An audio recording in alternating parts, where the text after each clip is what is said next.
Hello, Benin City, are you ready? Yes, so my name is Charles Inojie. I'm a movie actor, producer, director. Come September 30th, that is Friday, through Saturday, October 1st, and Sunday, October 2nd, the theater stage in Benin would come alive with a stage production of What If, written and directed by the legendary Isreal Wekpe. Yes, so venue is at the Victor Wival Creative Hub, that is at the Observer premises, Airport Road, Benin City. Time 1 p.m. and 4 p.m. daily. Ticket 1,000 naira children, 2,000 naira adults, and 5,000 naira for VIP. This is an experience you cannot afford to miss. Why? Because I say so. Why do I say so? Because I know so. See you there.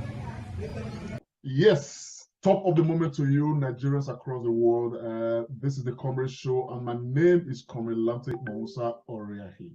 This is one-on-one the Comrade Show, and today I have the pleasure of having this chat with somebody who is been doing a lot to reinvent society with his own art. One who's been making huge contributions towards national development.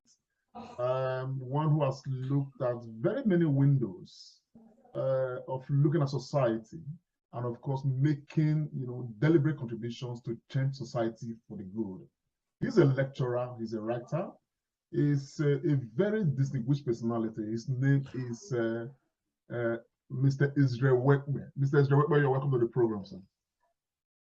Oh, thank you very much, Lamte. Yes, suffice to state that Mr. Isreal Wekpe is a lecturer with the University of Benin in the Theatre Arts Department. And he handles, I used to know, he was the main handler of the workshop sections where young actors are groomed into the art. And he's very, very good, at what he does. Sir, can we meet you? My name is Isreal Wekpe. I'm a director, actor, trainer, playwright. I enjoy doing theater. And so this weekend, which is Independence Weekend, we have a performance, What If? What If actually talks about social justice and uses the character Unoma. Unoma has sickle cell disorder, but like in the play, let me just, she didn't die of sickle cell. Nigeria killed her, police brutality. I'll just end it there so that I don't let the bag out of the cat rather than the cat out of the bag. So I want to ask you very simply, what are you looking to achieve with this play? Actually, we got a part grant from Goethe Institute. It was not massive, it was enough to train young people to begin to appreciate the theater and see it as a job. And begin to understand the entrepreneurial derivatives. So some of the young people you just met, saw a record, these are persons who are desirous of seeing theater more than that. But what does the theater also do? Gives confidence to young people, encourages camaraderie, encourages detente. So yes, it can encourage us working together, but it also can encourage us creating our own business from the theater. So bottom line, there are three folds about this. The play talks about social justice, but the underlying idea too is also for us to see the theater as a business. We are a charity, the Art of Play initiative, that is presenting this, yes. Okay. And I can say that what we have done in the last 3 years in Benin is to consistently do performances and show that live theater can thrive in Benin. It's always been here. So yeah, we first started with Idia, the epic of an African queen, then we did Adesua last December. This December, we are doing Joromi the musical. So moving forward, we want to see young people begin to write their own plays that we can perform. I can just let another cat out of the bag now that next year we intend to have the Benin City Fringe Festival, you know, like Edinburgh, but the Benin City Fringe Festival, so that young persons can congregate and begin to write and devise their own performances. So this is actually just part of that journey that we are taking, that creative journey. What if is just part of that journey? Good. It's interesting. I mean, I'm very much fascinated with the aspect of apart from engaging young people, you did talk about social justice in society. Now, in that aspect, we expect people to come and see this play and all of that. Now, what would you say would be the benefit of those who are coming to the theater to come and see a play like this? And the benefits are many. The benefits are many, but I'll just mention like two. Sometimes we need to find ourselves and see the theater as a change agent. And we're using a different style with the play, different from how it was written. And it aligns with Bertolt Brecht, the idea to distance. So you don't come to the theater and get emotional. You come to the theater and say, I would live and make change in the society. I would live and make the society a better place. I would leave the theater and say that I am part of making that transformation. That's what we're doing with this performance. And the story quite resonates in this regard. So the technique in doing all of this actually reads and sounds and presents as Brechtian. Then the other one is what we've had people making payments for children. You sponsor a child to come and see the play. Okay, we've had like 50 children now, even if we're going to give more tickets out to children, so that they can come and see too, and see that the theater is a place where you can begin to see and relieve the tensions around. You know, let's take a walk. Let children see a play. Let them see reality, but in a fictional manner, as it were. Let them see how the play happens live and begin to appreciate that there's something didactic about the theater also. There's something that you can get from the theater. There's a learning curve in the theater, and we can make that curve, the line straight. The theater can do that. So two things, we're thinking about the children, we're thinking about young people, and we're thinking about families coming out to see a play. Whatever the thing does to them eventually, yeah, but this is our intention at ab initio. Yes. Lovely. You did make a statement earlier, and you said, and I mean, that's, caught my attention. I'm going to come to that. You did say, as part of the play, Uloma, right? Unoma. She's 11 years. 11-year-old Unoma was killed, not really killed by sickle cell, but was killed by Nigeria. I mean, can you espouse a bit on that? Because I believe that there are so many Unoma out there in Nigeria, who are, sickle cell anemic and who are being killed by Nigeria. Could you espouse a bit on that? Because this could be a lesson. I give you a personal experience. Okay, my wife had sickle cell. Okay, she died in 2017. You know her very well. But one of the things I found just taking her to the hospital is the fact that on a certain day, the vice president was visiting Benin, and you could imagine that the roads were blocked, airport road, for instance. So there was no way the doctors can move across from Ubowo, where the doctor stays, to come to the GRA. And I couldn't even cross from a Kenwa area to come to the GRA where the sickle cell center is. I don't know. So if there's an emergency, because you had a VIP, the whole place was locked down. Is that the kind of society I think that my children should live in? We must begin to now de-emphasize power, power, politicians, power, people, power, whole, power, pooling.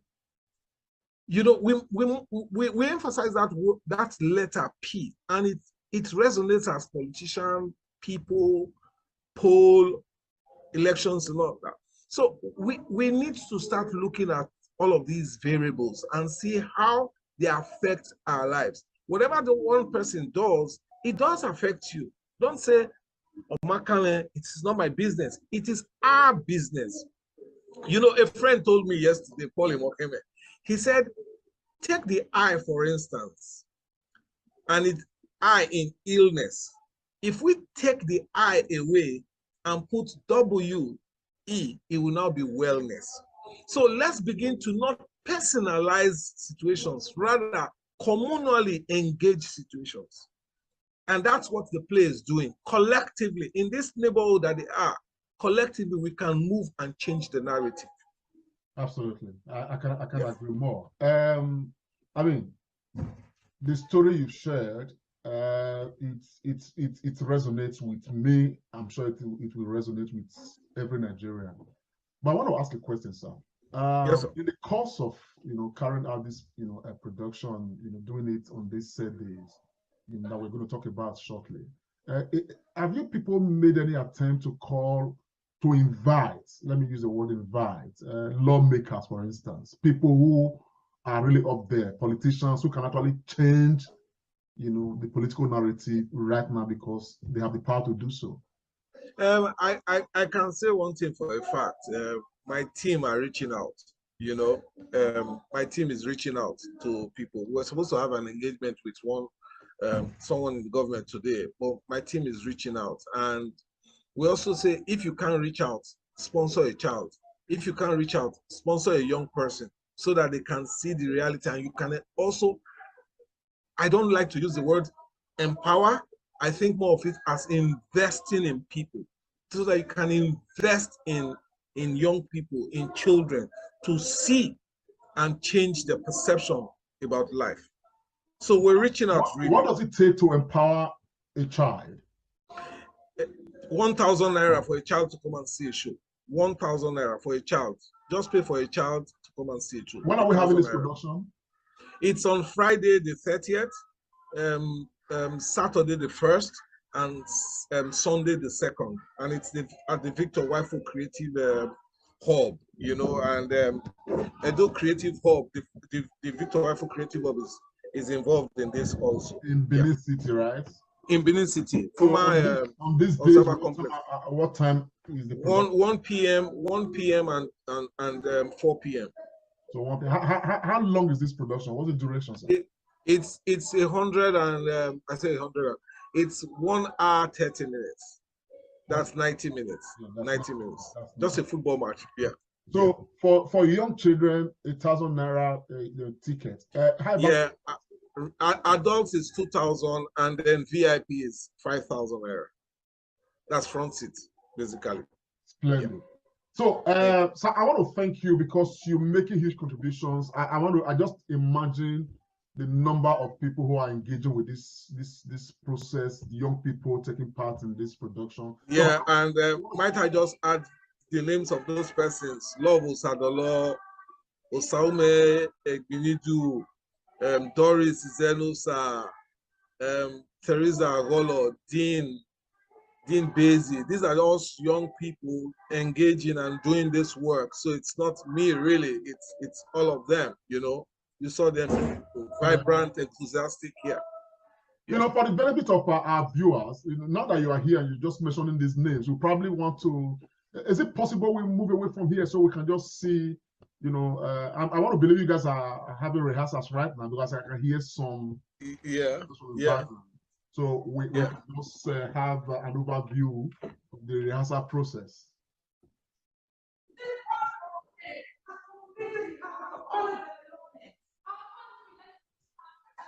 In the midst of a great battle, the word of Savior is your proper to sovereignty and life. So Nigerians across the world, you can see young people being engaged right now with this production, and we must thank Mr. Isreal Wekpe for all he's been doing, all he does really to create this engagement for young people, fill their minds, get them really engaged. And that's all what we are saying. And this is a production that is going to, give a proper perspective. So some of this we need to start doing to make our society, better for all of us. And this is a must, watch production. And again, for those of us who will be very much glued to the screen, glued very much to our cell phones and all of that, watching skits and every other thing and all of that. I want to tell you that, to be very honest, the theater is the mother of what you see on your phones. The theater is actually the beginning. The interaction you have with the theater is much different from what you see on your screen, whether telephone or television and all of that. So I personally, on the comedy show, want to encourage everybody as much as possible. If you cannot, go yourself with your family, try to ensure that your family, attend this event. Or if not, or they can sponsor a child. A child. Let's encourage this process, because what this is doing is a lot more than what we've talked about. People are getting engaged. People are getting encouraged. The theater is beginning to employ lots of people. People are beginning to depend on the theater, and of course, society is being reinvented. For us, it's kudos all the way. Thank you. Thank you very much. Mr. Isreal Wekpe, thanks to you so much. For the comedy show, we will talk to you shortly after this, after we leave here. We probably will sponsor some children ourselves. Thank you very much. Thank you very much. Yeah, bye. Cheers. Yeah. So Nigerians, it's been a comedy show. My name is Comrade Atlantic Mahusa Oriang, and this is one-on-one with the comrade. And of course, I've been talking to Mr. Isreal Wekpe, one who is doing so much to reinvent the Nigerian society. And he started from Edo State, and the spread is going.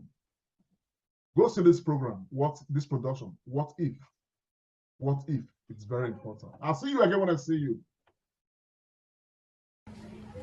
Hello, Benin City, are you ready? Yes, so my name is Charles Inojie. I'm a movie actor, producer, director. Come September 30th, that is Friday, through Saturday, October 1st, and Sunday, October 2nd, the theater stage in Benin would come alive with a stage production of What If, written and directed by the legendary Isreal Wekpe. Yes, so venue is at the Victor Waivo Creative Hub, that is at the Observer premises, Airport Road, Benin City. Time 1 p.m. and 4 p.m. daily. Tickets 1,000 naira children, 2,000 naira adults, and 5,000 naira for VIP. This is an experience you cannot afford to miss. Why? Because I say so. Why do I say so? Because I know so. See you there. This is the commercial. This is